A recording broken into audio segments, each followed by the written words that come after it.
গত 20 জানুয়ারি রোজ সোমবার দ্বিতীয়বারের মতো যুক্তরাষ্ট্রের 47তম মার্কিন প্রেসিডেন্ট হিসেবে শপথ গ্রহণ করেন ডোনাল্ড ট্রাম্প। যুক্তরাষ্ট্রের কংগ্রেস ভবনে করতালি দিয়ে তাকে অভিবাদন জানায় বিশ্বের বিশিষ্ট ব্যক্তিরা, যার মধ্যে ছিলেন আমাজনের প্রতিষ্ঠাতা জেফ বেজোস, গুগলের প্রধান নির্বাহী সুন্দর পিচাই, স্পেস এক্স ও টেসলার সিইও ইলন মাস্ক এবং নর্থ ডাকোটার সাবেক গভর্নর ডগ বারগাম। এছাড়াও উপস্থিত ছিলেন ভাইস প্রেসিডেন্ট জেবি ভ্যান্স ও তার স্ত্রী সেকেন্ড লেডি উষা ভ্যান্স এবং প্রেসিডেন্ট পুত্র ডোনাল্ড ট্রাম্প জুনিয়র সহ আরও অনেকে।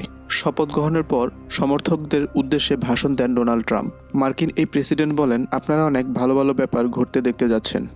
দায়িত্ব নেওয়ার পর ট্রাম্প হোয়াইট হাউসের ওভাল অফিসে গিয়ে বেশ কিছু দায়িত্ব নির্বাহ আদেশে স্বাক্ষর করেন। এরপর প্রেসিডেন্ট ডোনাল্ড ট্রাম্প একাধিক গুরুত্বপূর্ণ এবং বিতর্কিত সিদ্ধান্ত গ্রহণ করেন, যা যুক্তরাষ্ট্র সহ বিশ্বব্যাপী প্রভাব ফেলতে শুরু করেছে।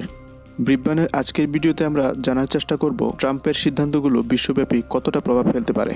ট্রাম্পের প্রথম দফার সিদ্ধান্তগুলোর মধ্যে ছিল বিশ্ব স্বাস্থ্য সংস্থা WHO থেকে যুক্তরাষ্ট্রকে সরিয়ে নেওয়া এবং সংস্থাটিতে আর্থিক সাহায্য বন্ধের নির্দেশ করা। তার অভিযোগ, বিশ্ব স্বাস্থ্য সংস্থা চীনের অধীন।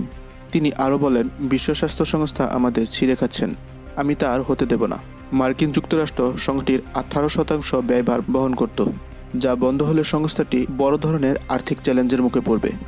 এরপর ট্রাম্প জলবায়ু পরিবর্তন মোকাবেলার জন্য গৃহীত প্যারিসের জলবায়ু চুক্তি থেকেও যুক্তরাষ্ট্রকে সরিয়ে নেওয়ার আনুষ্ঠানিক প্রক্রিয়া শুরু করেন।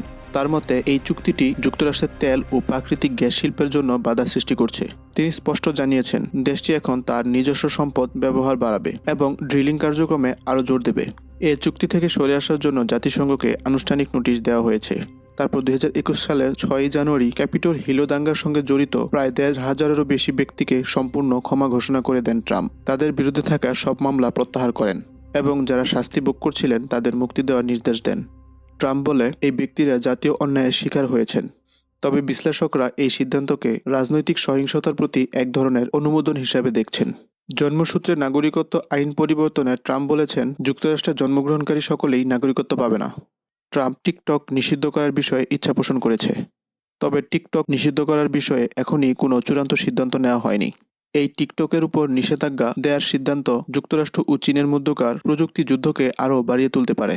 এটি বিশ্বব্যাপী প্রযুক্তি খাতের জন্য একটি সতর্ক সংকেত হতে পারে, বৈশ্বিক অর্থনীতিতে বিভাজনের সৃষ্টি করতে পারে।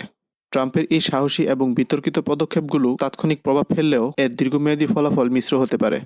এতে অভ্যন্তরীণ রাজনৈতিক পরিবেশ উত্তপ্ত হয়ে উঠবে এবং বৈশ্বিক মঞ্চে যুক্তরাষ্ট্রের ভূমিকা পুনর্নির্বাচনের সুযোগ তৈরি হবে।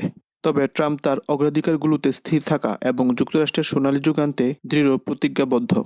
এখন দেখার বিষয়, তিনি তার প্রতিশ্রুতি কতটা বাস্তবায়ন করতে পারেন এবং এগুলো বিশ্বের ভবিষ্যৎ কেমনভাবে প্রভাবিত করে।